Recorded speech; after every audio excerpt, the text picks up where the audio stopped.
Hi అండి, welcome to my channel. ఈరోజు పుట్నాల పప్పుతో స్వీట్ ఎలా తయారు చేసుకోవాలో తెలుసుకుందాం. ముందుగా ఇలా పాన్ వేసి పెట్టుకొని కాస్త నెయ్యి వేసుకొని ఇలా 1 కప్పు పుట్నాలు తీసుకోవాలండి. అలాగే 1/2 కప్పు కొబ్బరి తీసుకోవాలి. ఈ రెండు వేసి లో ఫ్లేమ్లో బాగా దోరగా వేయించాలి.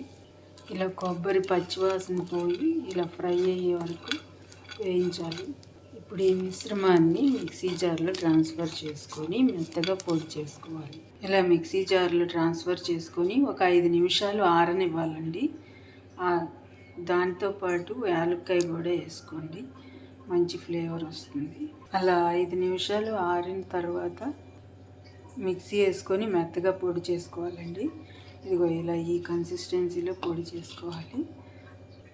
తర్వాత ఇప్పుడు ఏ పాన్లో అయితే పుట్నాలు వేయించుకున్నామో అదే పాన్ పెట్టుకొని పుట్నాల పప్పు ఏ కప్పుతో తీసుకున్నామో అంతే కప్పు బెల్లం తీసుకోవాలి. ఇలా పాన్లో బెల్లం వేసుకొని ఇలా కప్పు బెల్లానికి 1/2 కప్పు వాటర్ యాడ్ చేయాలి. వాటర్ యాడ్ చేసి బెల్లం కరిగే వరకు తిప్పుతూ ఉండాలండి. ఇలా బెల్లం మొత్తం కరిగిపోయిన తర్వాత ఈ బెల్లం సిరప్లో ఆ పొడి చేసుకొని పెట్టుకున్న పౌడర్ని యాడ్ చేసుకోవాలి. ఇలా యాడ్ చేసుకొని బాగా తిప్పాలండి. లో ఫ్లేమ్లో పెట్టుకొని తిప్పుకోండి, అప్పుడు అడుగు అంటకుండా ఉంటుంది. ఉండలు కట్టకుండా బాగా తిప్పాలి. ఇలా ఈ కన్సిస్టెన్సీ వచ్చేంత వరకు తిప్పాలండి. ఎమ్మటేనే వచ్చేస్తుంది. లో ఫ్లేమ్లో పెట్టుకోండి, అప్పుడు అడుగు అంటకుండా ఉంటుంది. ఇప్పుడు ఈ మిశ్రమాన్ని ఒక ప్లేట్లో నెయ్యి రాసుకొని ఆ ప్లేట్లోకి ట్రాన్స్ఫర్ చేసుకోండి.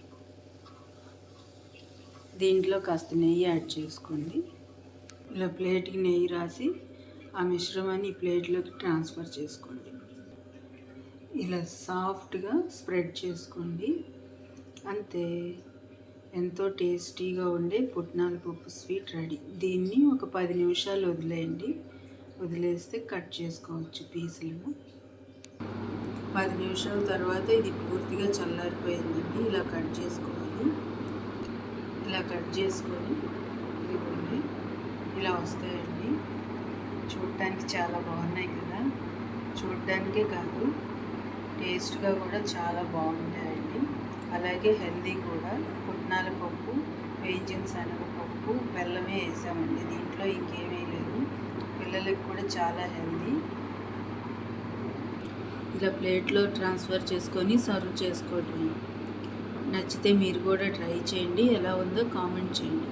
అలాగే లైక్ చేయండి, షేర్ చేయండి, సబ్స్క్రైబ్ చేసుకోండి. బాయ్.